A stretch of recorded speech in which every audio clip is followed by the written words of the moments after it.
Bonjour à tous et bienvenue pour cette deuxième partie sur les statistiques. Alors, on va commencer avec une petite définition. Tout d'abord, l'effectif. L'effectif d'une valeur, c'est le nombre d'individus associés à cette valeur. On avait pris l'exemple dans la première partie d'un sondage dans lequel vous demandiez à des personnes combien ils ont de frères et sœurs. Si vous avez 10 personnes qui vous ont dit j'ai 0 frère et 0 sœur, l'effectif de la valeur 0, c'est 10. 10 personnes qui vous ont répondu ça, j'ai 0 frère et 0 sœur. L'effectif total, c'est le nombre d'individus dans la population. Qu'est-ce que c'est en fait? C'est tout simplement le nombre d'individus, le nombre de personnes que vous avez interrogées au total. Donc si vous avez fait un sondage sur une classe ou sur un lycée, l'effectif total peut être de 35 personnes, 24 personnes suivant la classe, ou de 600 personnes, ou bien plus si vous faites des sondages à plus grande échelle. On notera en général x1, x2, etc. jusqu'à xp les valeurs, et n1, n2, etc. jusqu'à np les effectifs associés. Ces notations-là, on s'en resservira lorsqu'on parlera des paramètres statistiques, la moyenne, etc.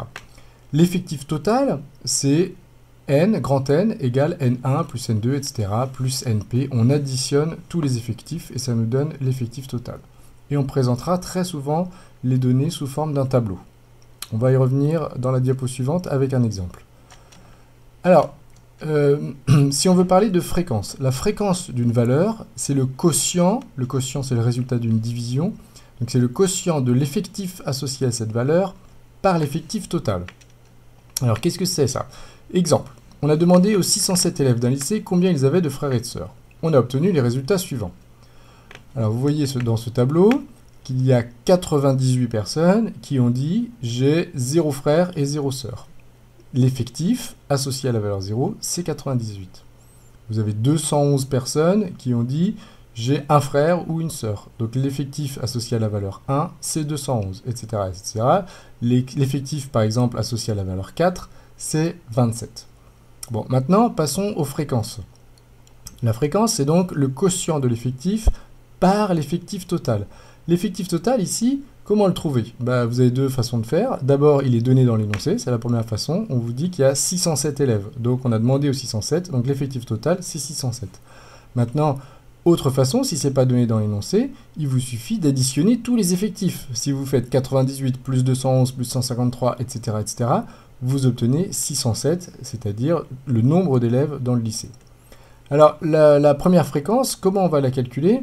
Eh bien, on va faire le quotient, c'est-à-dire la division de 98, c'est donc notre effectif, l'effectif associé à la valeur 0, par 607. Et on va obtenir ce résultat, qui est un nombre compris entre 0 et 1, 0,161. On va faire les calculs, et puis on va expliquer un petit peu après à quoi ça correspond. 98 sur 607, c'est l'effectif divisé par l'effectif total. C'est une formule qu'il faut retenir, ça. Pour la fréquence associée à la valeur 1, on va faire 211 sur 607. Et cette fois-ci, on va trouver 0,348.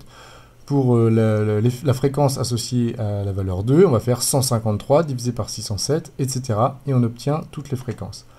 Alors, à quoi ça sert les fréquences et qu'est-ce qu'elles veulent dire?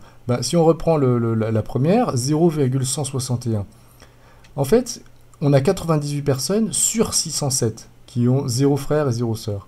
98 sur 607, le sur, ça veut bien dire divisé par. On trouve 0,161. C'est un résultat que souvent on exprime en pourcentage. 0,161, en réalité, ça veut dire 16,1%. Donc ça veut dire qu'il y a 16,1% des gens qui ont 0 frère et sœur. Dans l'exemple pour la valeur 1, vous avez 34,8% des gens qui ont exactement un frère ou une sœur, etc., etc. Alors évidemment, si on additionne toutes les fréquences, c'est-à-dire tous les nombres de la dernière ligne, eh bien, on va trouver 100%, c'est-à-dire 1. La somme des fréquences fait toujours